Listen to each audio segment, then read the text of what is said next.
basically to hone my skills. I always brown cars, but it's just one of those things, different perspective, so adds some more techniques to my arsenal. I'm not the best at paint correction yet, and I know y'all are, so I want to come up here and learn from the best and get the best knowledge so I could have a better company and be more profitable from it, help my customers, and make everyone happy, man. I really wanted like a hands-on experience versus just like learning it from the internet or something. I felt like having the certification would make it a lot easier to, to sell it to customers.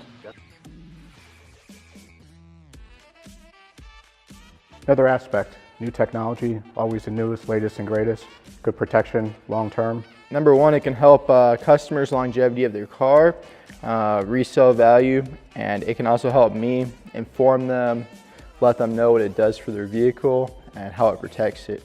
Well, it's just a higher-end service to offer to people, and it's something that not everyone could do and not everyone's certified to do. And I feel like it'll be really profitable for my business personally, and really good for my customers. Outstanding. It was a great program. That's why I'm back. I think that the staff is outstanding. Like I said, the hands-on experience just makes everything perfect. Absolutely. I would say do it. Oh yes, definitely recommend it again. Absolutely.